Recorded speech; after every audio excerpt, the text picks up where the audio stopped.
vamos dar início, então, aqui à nossa aula de hoje. Essa aula, então, a gente vai continuar, né, falando sobre as tutelas de urgência, tá? Hoje a gente vai ver sobre a estrutura básica da petição inicial do procedimento, né, de tutela de urgência, tá? Eu vou também mostrar para vocês aqui um processo na prática, para vocês poderem manusear, pelo menos só a petição inicial e a decisão do juiz, até para vocês terem, assim, uma noção, né, de como que isso daqui funciona na prática, tá? Gente, olha só, eu considero que vocês estão numa fase do curso já bem adiantada, né? Então, aí, já estamos fazendo aí já o processo civil 4, alguns alunos já estão até, de repente, já estão até cursando, ou já cursaram algumas disciplinas de estágio, né? E muitos de vocês também já estão no estágio, né? Já estão fazendo. E aqueles que, porventura, ainda não tiveram essa oportunidade, precisa, né, de começar a enxergar isso daqui já numa pegada mais prática, porque você já está chegando, você já está se aproximando dessa fase do curso. Então, é importante a gente estar aqui tratando da parte teórica, mas, ao mesmo tempo, demonstrando para vocês, ou tentando colocar junto aqui com o conteúdo teórico, né, alguns aspectos da prática, para vocês já irem visualizando como que isso daqui funciona, tá certo? Então, olha só, primeira coisa aqui que eu vou colocar para vocês aqui, já para a gente poder começar a aula de hoje aqui, já num nível um pouquinho mais forte do que a gente tratou na aula passada, eu queria mostrar para vocês aqui esse processo aqui, ó. A gente vai começar aqui, isso aqui é um processo real, tá? Esse processo aqui é um processo envolvendo o município de Jaru e o consórcio intermunicipal de saneamento da região central do estado de Rondônia. Na época desse processo aqui, 2017, eu era o procurador do município.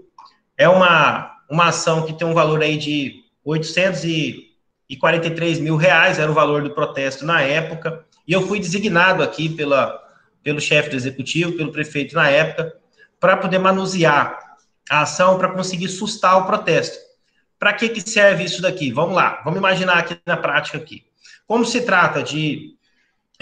aliás, né, independentemente de se tratar de ente público ou de uma empresa particular, ou até mesmo de uma pessoa, né, de uma pessoa física, vocês concordam aí que o protesto, ele causa uma série de prejuízos, né?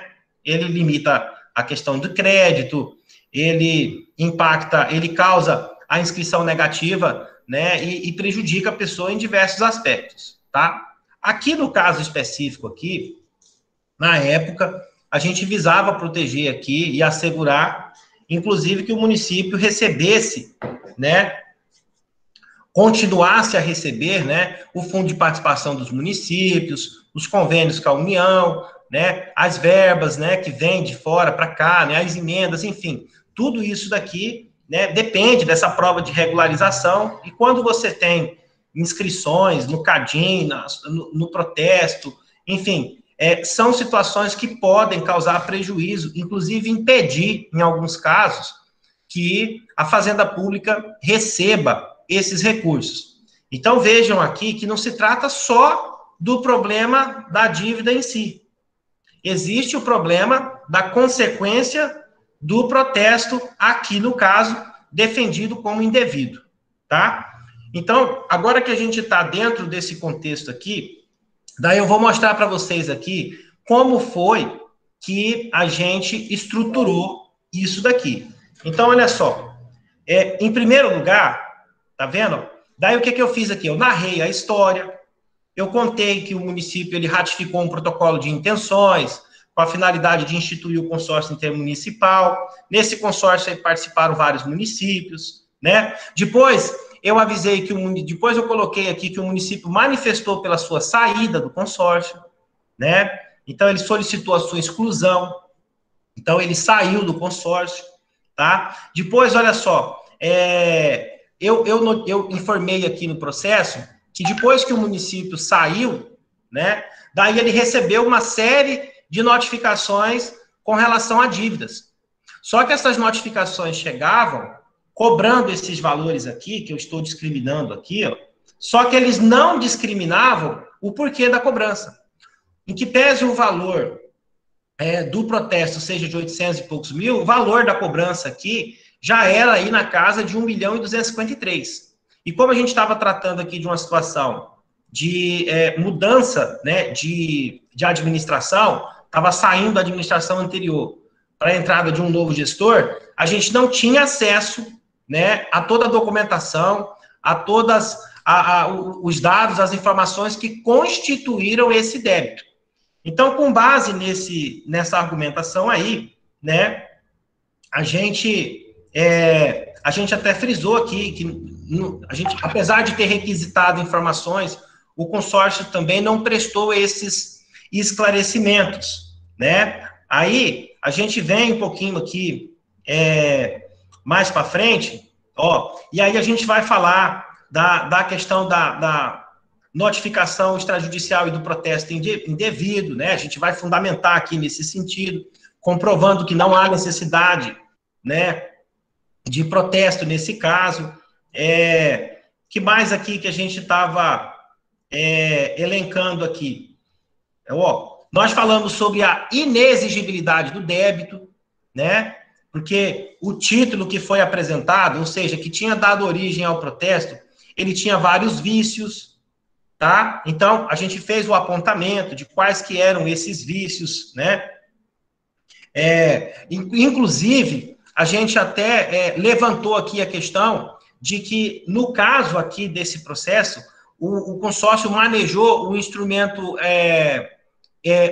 executivo de forma inadequada, né? Porque a gente estava atacando aqui justamente a certeza, a liquidez e a exigibilidade desse título.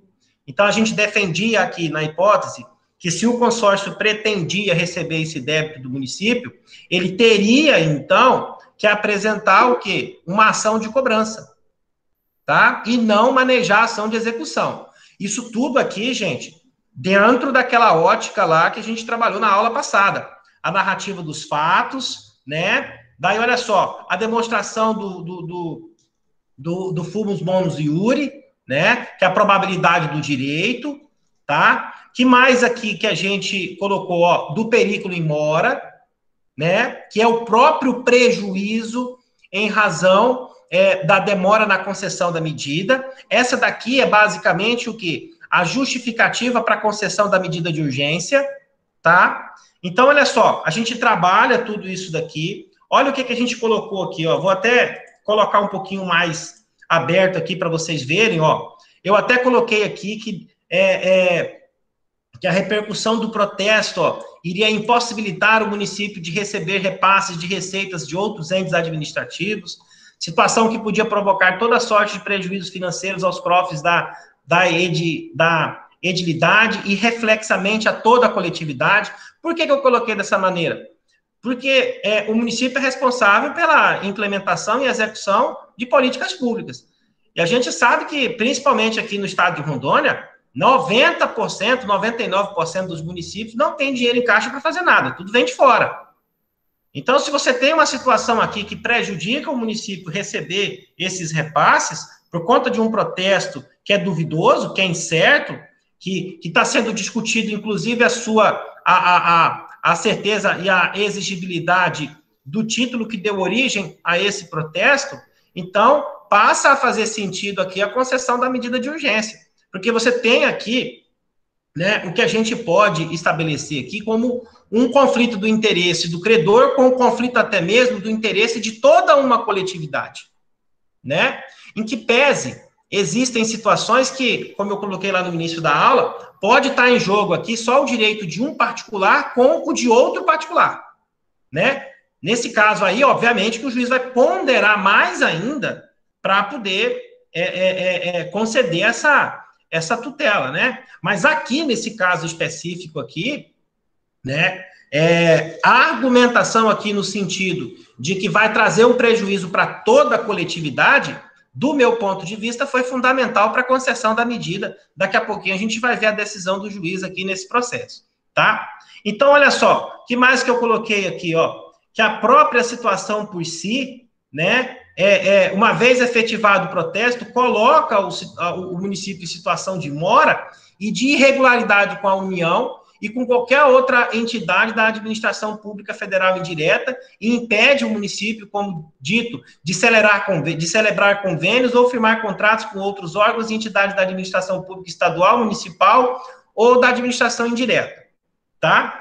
Então, daí o que a gente fez aqui naquela ocasião? A gente aponta para o juiz aqui a narrativa, a probabilidade do direito e o prejuízo da demora. E daí, a gente fecha aqui a petição, né? Obviamente, eu pedi a dispensa da caução, porque a gente até viu lá que existem alguns casos, né, em que o juiz pode exigir a caução. Aqui, né, por se tratar de fazenda pública, de erário público, né, então, eu pedi a dispensa da caução aqui nesse caso, tá? E que mais aqui que a gente colocou? Coloquei aqui o apontamento aqui de a pretensa ação executiva encontra-se, inclusive, prescrita. Falei aqui que possivelmente o título estava prescrito, né? Deixa eu ver o que mais aqui que a gente colocou. Tudo isso daqui para poder justificar a concessão da medida, tá? Olha que coisa interessante aqui também, que na época eu utilizei. Não existe previsão orçamentária para poder prestar caução. Isso daqui implicaria, logicamente, o quê? Na própria infração à lei de responsabilidade fiscal. Existe previsto no orçamento do município pagamento de caução? Não tem. Se não tem, o gestor público só pode gastar com aquilo que está previsto no orçamento. Então, como é que ele vai, né? Como é que ele vai efetuar despesa infringindo a lei de responsabilidade fiscal sob o pretexto de prestar caução em medida de tutela de urgência, tá? Então, olha só, vamos aqui analisando aqui o contexto para a gente poder ir entendendo como foi que a gente amarrou tudo isso daqui para lá na frente a gente conseguir a tutela de urgência e sustar o protesto aqui com relação a esse débito aqui, tá? Então, daí, olha só, o primeiro pedido aqui, ó, provimento liminar inaudito altera parte, ou seja, sem a oitiva da parte, ó, para efeito o quê? De sustar o protesto, oficiando-se nesse sentido o primeiro tabelionato do protesto, né? Caso já tenha, porventura, ocorrido o protesto, requer que seja determinada liminarmente a suspensão dos seus efeitos, incluindo esta ordem de ofício a ser enviada ao referido tabelionato. Então, primeiro você pede a medida de urgência, depois você pede para citar o réu. Tá legal?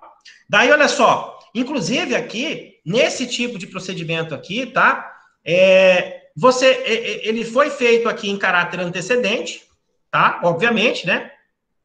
Ele antecede a petição, o processo principal, que vai tratar da discussão do próprio título, né? Aqui é só a medida de tutela de urgência em caráter antecedente, né? Porque a única coisa que eu quero aqui é a sustação do protesto, tá? E daí, olha só que interessante aqui. Na decisão aqui, daí olha só como que o juízo colocou, ó, que o autor pede a antecipação dos efeitos da tutela, arguindo a parte demandada indevidamente ao meio de protesto de valores não existentes, né? Aí, olha só, o que ele vai aplicar aqui? Ele fala da entrada em vigor do novo CPC, né?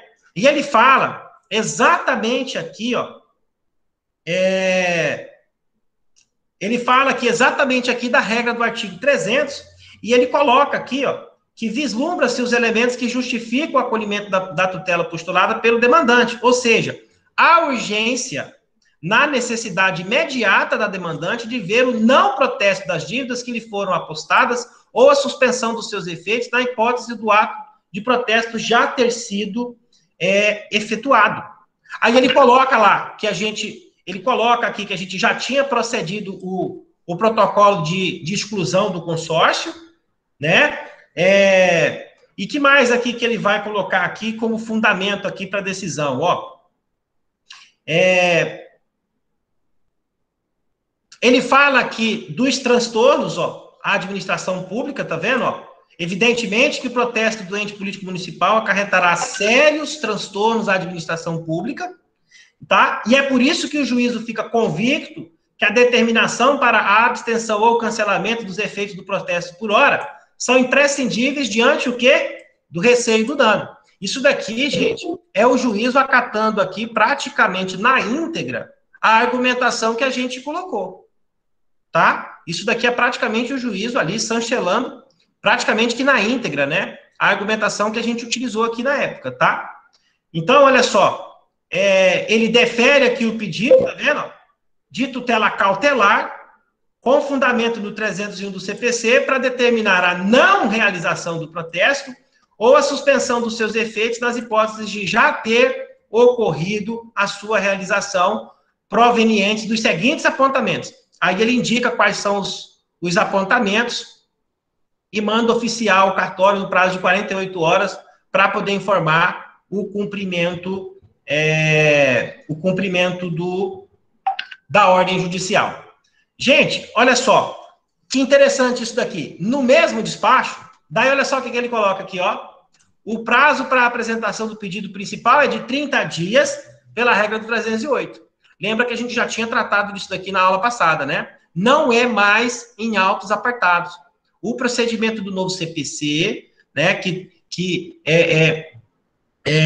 normatizou as tutelas de urgência, passou a prever que o pedido feito em caráter antecedente não tem a necessidade de ajuizar um novo processo quando for deduzir o pedido principal.